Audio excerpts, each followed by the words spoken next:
Bienvenue pour cette séquence des paroles de la vie éternelle avec Marc Joseph. Nous sommes aujourd'hui le 26 juin. 26 juin 2024. Et ce 26 juin 2024 est encore pour toi un jour de grâce et de bénédiction. Avec la présence de Jésus-Christ qui est dans ta vie. La présence de Jésus-Christ qui est dans ta vie. Jésus-Christ dit, je suis avec toi tous les jours jusqu'à la fin du monde. Et si tu as le privilège d'avoir Jésus-Christ avec toi tous les jours, alors, pas de panique. Bien sûr, tu rencontreras des difficultés, mais la présence de Jésus-Christ t'en délivrera toujours. Bien sûr, tu rencontreras des problèmes dans ce monde, mais la présence, la puissance de Jésus-Christ t'en délivrera toujours. Bien sûr, tu peux être malade, mais la présence et la puissance de Jésus-Christ te guérira toujours. Bien sûr. Tu peux te trouver dans des situations où on te dit que c'est impossible. Mais la présence de Jésus-Christ transformera l'impossibilité en possibilité pour toi. Jésus dit, je suis avec toi tous les jours jusqu'à la fin du monde. Et je te répète encore, comme on l'a dit hier, si tu crois, tu verras la gloire de Dieu dans ta vie. Lorsque Jésus est présent, tout demeure possible, comme on a vu pour Lazare. Nous allons continuer à la lecture du texte qui parle de la résurrection de Lazare. Hier, nous avons vu cela lorsque Marthe disait à Jésus, mais attention, tu demandes qu'on ôte la pierre, mais le corps, ça sent déjà. Le corps est déjà en état de putréfaction. Le corps est déjà décomposé. Donc, c'est pas possible. Et Jésus va dire, Marthe, ne t'ai-je pas dit? Si tu crois, tu verras la gloire de Dieu. Je te l'ai dit, mais tu ne le crois pas encore. Je te l'ai dit, mais tu n'as pas l'air vraiment d'y croire. Il te l'ai dit, mais tu n'as pas encore compris. Je te dis aussi, si tu crois, tu verras la gloire de Jésus-Christ dans ta vie. Mais pour toi, il convient d'y croire. Il convient de réaliser réellement que Jésus-Christ est capable de tout faire pour toi. Que rien ne lui est impossible. Si tu crois, tu verras la gloire de Dieu. Prions ensemble. Seigneur, je te demande de venir fortifier la foi de mon frère, de ma sœur, qui écoute et qui regarde cette vidéo.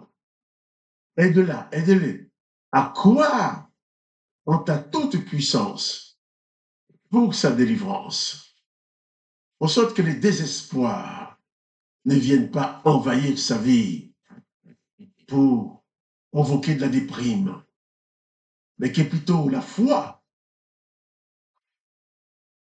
manifeste que la foi, Seigneur, puisse le conduire, la conduire à lever les yeux vers toi dans les moments difficiles. Quand les circonstances paraissent impossibles, au lieu de baisser l'oreille et de se plonger dans la déprime, que mon frère, que ma sœur puisse se souvenir que Jésus-Christ, et toi, Jésus, tu es avec lui, tu es avec elle tous les jours jusqu'à la fin du monde. Papa, je te demande de faire cela pour que la vie de chacun de mes frères et sœurs soit une réussite avec ta présence. Il les conduit. Je te dis merci, Père, d'accomplir cette prière dans le nom du Seigneur Jésus-Christ. Amen. Revenons à notre lecture de Jean chapitre 11. Le texte dit que Jésus dit, ôtez la pierre. Lazare était dans le tombeau. Et Marthe, la sœur la sœur du mort de Lazare, dit, Seigneur, ils sont déjà, car il y a 4 jours qu'il est là. Jésus lui dit, n'étais-je pas dit que si tu crois, tu verras la gloire de Dieu? Ils ôtèrent donc la pierre. Et Jésus leva les yeux en haut et dit, Père, je te rends grâce de ce que tu m'as toujours exaucé. Pour moi, je sais que tu m'exauces toujours, mais j'ai parlé à cause de la foule qui m'entoure, afin qu'ils croient que c'est toi qui m'as envoyé. Malgré l'insistance de Marthe pour qu'on ne retire pas la pierre, parce que pour elle, en toute honnêteté, elle savait bien que le corps de son frère était déjà en état de décomposition. Mais sur la parole de Jésus, ils ont ôté la pierre. Et une fois la pierre était ôtée, Jésus s'est mis à prier. Jésus prie. Il s'adresse au Père. Le texte dit, Jésus leva les yeux et dit, Père, je te rends grâce de ce que tu m'exauces, de ce que tu m'as exaucé. Jésus sait bien que le Père l'a déjà exaucé. Il n'y a pas de doute là-dedans. Et toi, quand tu ouvres ta bouche pour prier, réalise dans ton cœur, dans ta foi, que tu es déjà exaucé. La Bible nous dit que la foi est une ferme assurance des choses qu'on espère et une démonstration des choses qu'on ne voit pas. Une démonstration de l'invisible. La foi rend l'invisible visible. La foi rend des choses qui ne sont pas encore là. La foi les appelle à la réalité, les appelle à l'existence. Jésus va dire, Père, je sais que tu m'as toujours exaucé. Il y a cette conviction. Mais il ajoute, mais je parle à cause de la foule, afin qu'ils sachent que c'est toi qui m'as envoyé. Quand tu t'adresses ta prière à Dieu, ta prière n'est pas une révélation pour lui. Il le sait déjà. Mais le fait de parler, ça fortifie ta foi. Peut-être si quelqu'un t'entend prier, il va savoir que ta délivrance vient du résultat de ta prière. Jésus a la conviction qu'il est déjà exaucé. Mais il dit qu'il prie, il parle à cause de la foule, afin qu'il sache que c'est le Père qui lui a envoyé. Jésus aurait pu faire sortir Lazare du tombeau sans prier, sans parler. Mais Jésus voulait aussi apporter à la foule, à tous ceux qui étaient là, le témoignage de la puissance du Père, de la bonté du Père, le témoignage que c'est Dieu le Père qui fait les choses en lui.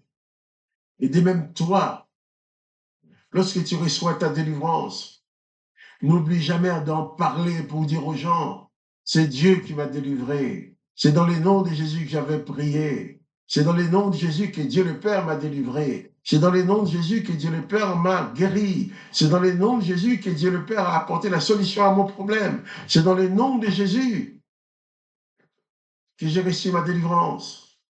Tu dois aussi parler pour la foule. Tu dois aussi parler pour ceux qui t'écoutent, afin qu'ils sachent que c'est Dieu le Père qui t'a délivré.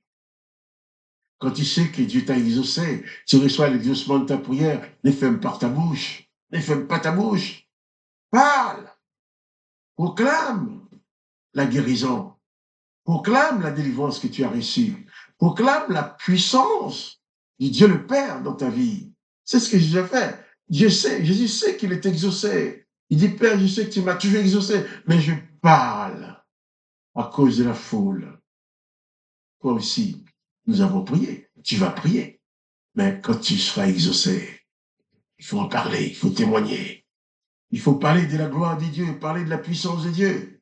Raconter comment Dieu t'a délivré, t'a sorti de tes difficultés, en sorte que d'autres qui ne connaissent pas Dieu puissent entendre ton témoignage et qui viennent aussi pour bénéficier de la grâce, de l'amour, de la bonté de Dieu le Père en Jésus-Christ. Jésus a parlé à cause de la foule. Il aurait pu vivre sa communion, vivre la manifestation de sa puissance entre le Père et lui sans rien dire à personne. Mais il a parlé à cause des autres. Toi aussi, en tant que chrétien, tu es appelé à parler à cause des autres qui t'entourent. Tu es appelé à parler à cause des gens qui te connaissent. Tu es appelé à parler à cause des gens qui étaient au courant de tes difficultés. Tu es appelé à parler pour que la foule des gens qui connaissent ton problème, ces gens qui connaissent ton problème, qui puissent savoir aussi que c'est Dieu qui t'a délivré. On te dit, ah non, tu as vécu ça, toi?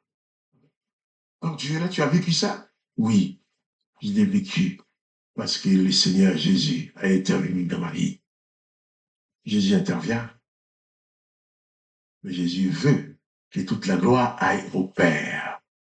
Et toi aussi, n'oublie jamais de rendre gloire au Père. Oui, oui, oui. Il y a des personnes qui sont en difficulté. Oui, Dieu les délivre, mais elle garde ça pour eux, pour elles. Elle ne dit rien à personne. Il ne faut pas que tu sois de ces gens-là. Quand tu reçois la grâce de Dieu dans ta vie, parle-en, parle-en. Il y a ces chants que j'aime bien chanter. Est-ce que vraiment je me rappelle tous les mots qui dit jamais, jamais, Dieu qui fit la promesse ne manquera de l'accomplir. Et son enfant, sauvé de la détresse, ne manque pas de le bénir, ne manque pas de le bénir. Dieu le Père, dans le nom de Jésus-Christ, va te sauver de ta détresse. Et lorsque tu sortiras de cette détresse, ne manque pas de bénir et de proclamer le nom de Dieu, proclamer la gloire de Dieu devant les hommes. N'oublie pas de le faire, car quand Jésus te sauve, tu deviens son disciple, tu deviens son témoin. Témoigner de ce qu'il a fait pour toi. Que le nom de Dieu le Père soit béni. Que le nom de Jésus-Christ soit glorifié. Et que toi aussi, tu sois richement visité par la présence de Jésus-Christ. Pour te fortifier dans la foi, afin que tu puisses recevoir dans le nom de Jésus l'exaucement de ta prière. Et quant à moi, Marie-Joseph, je te dis encore, souviens-toi et n'oublie pas que Jésus-Christ est avec toi. C'est pas parce qu'il y a des difficultés qu'il faut douter. Pas de panique. Jésus-Christ est présent. Tout est encore possible. Et si tu aimes cette vidéo, partage-la avec tes amis. Et je te dis aussi, à demain, pour les paroles de la vie éternelle.